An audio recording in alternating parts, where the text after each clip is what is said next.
Hello everyone students, welcome in my YouTube channel teacher वाला। आप सबका स्वागत है टीचर वाला इस चैनल में। माय डियर स्टूडेंट्स, आज के इस क्लास में हम 10वीं की परीक्षा के बारे में डिस्कस करते हैं। तो चलिए देखते हैं। सबसे पहले देखते हैं हम कि एसएससी की जो परीक्षा है उसके लिए आप लोगों ने सबसे पहले सिलेबस पढ़ा है। टोटल सिलेबस साल भर से पढ़ाई किया है। सिलेबस के बाद दूसरा काम आप लोगों ने किया था टेस्ट सीरीज। जिस स्कूल में या जिस ट्यूशन क्लास पे आपने पढ़ाई किया है वहाँ पे आपने टेस्ट सॉल्व किया है। ओके, अब बारी है आपके एग्ज़ाम हॉल की, सेंटर पर जाने का है और मेन एग्ज़ाम को लिखना है। How to write an answer, answer कैसे लिखे। तो अब इसके लिए आपको करना क्या है, सबसे पहले सेंटर पर जाने से पहले आपके हॉल टिकट पर जो इंस्ट्रक्शन होते हैं उसको ध्यान से पढ़िए।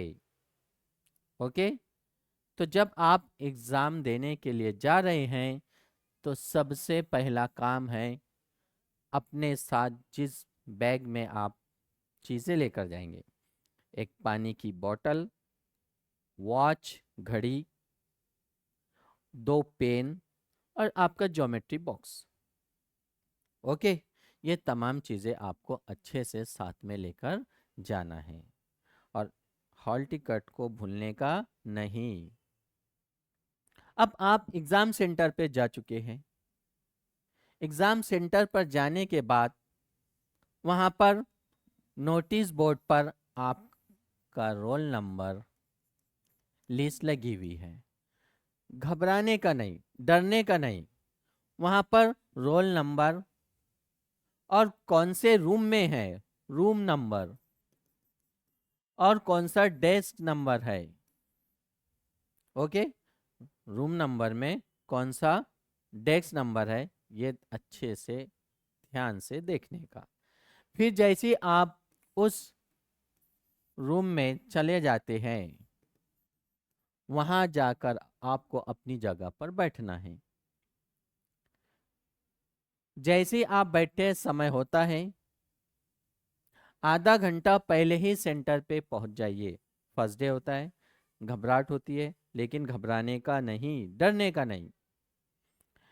जैसे समय होता है तो आपके इन्विजिलेटर जो परीक्षा लेते हैं वो आपके रूम में दाखिल होते हैं, तो क्वेश्चन पेपर और आंसर शीट लेकर आते हैं। तो आपको पहले वो आंसर शीट देते हैं। तो आंसर शीट का जो फ्रंट पेज होता है, आंसर शीट का फ्रंट पेज जो इंफॉर्मेशन दी हुई होती है, सीट नंबर, रोल नंबर, उसको अच्छे से फिलअप कीजिए। कहीं पर आपको प्रॉब्लम जाती है तो इन्विजिलेटर से पूछिए, वो आपको पूरा बताएंगे। फ्रंट पेज फिल हो गया आपका, उसके बाद आपकी बारी आती है पेज नंबर 2। अब यहाँ से शुरू होता है आपका आंसर राइटिंग लिखना। तो लिखने से पहले फिर एक बेल बजती है, आपको क्वेश्चन पेपर दिया जाता है। क्वेश्चन पेपर जैसे दिया जाता है आप डायरेक्ट क्या करते हैं, लिखना शुरू करते हैं। तो डायरेक्ट लिखने का नहीं, क्वेश्चन पेपर देखो कहीं पर मिस प्रिंट तो नहीं है, वो क्वेश्चन पढ़ के देख लो। फ्रंट के लास्ट के 2 पेज होते हैं लेकिन इंपॉर्टेंट होते हैं। हम लोग क्या करते हैं, डायरेक्ट लिखना शुरू करते हैं। पहले देखो क्वेश्चन पेपर बराबर है कि नहीं है। फिर आप क्वेश्चन नंबर 1, फिर आंसर नंबर, क्वेश्चन नंबर 1 का आंसर नंबर 1 लिखना शुरू करो। ओके, एमसीक्यूज को अच्छे से फिलअप कीजिए, मल्टीपल चॉइस क्वेश्चन जो होते हैं। उसके बाद मैच द पेयर वाले अगर होते हैं तो मैच द पेयर भी सॉल्व कीजिए। फिर आपके जैसे जैसे क्वेश्चन आएंगे वैसे वैसे आपको आंसर लिखना है, खाली नहीं छोड़ने का। आपने अच्छे से पढ़ाई किया है, टेस्ट दिया है, टेस्ट सॉल्व किया है और आपको अच्छे ही नंबर मिलेंगे।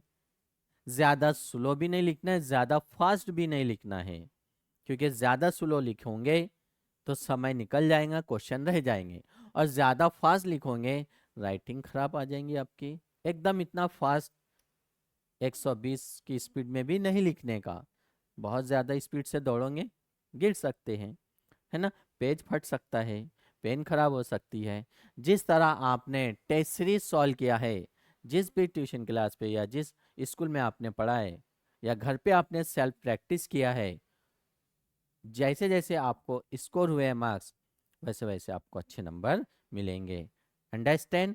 तो माय डियर स्टूडेंट्स, फिर आपको डिसाइड करना है कौन से दिन कौन सा पेपर है। आपके पास टाइम टेबल है, उस टाइम टेबल में देखिए कि Marathi, Hindi, English, language 1, language 2, language 3, okay, या फिर सोशल साइंस है, मैथमेटिक्स या साइंस है, कौन सा सब्जेक्ट है। तो फिर मिलते हैं हम नेक्स्ट वीडियो में।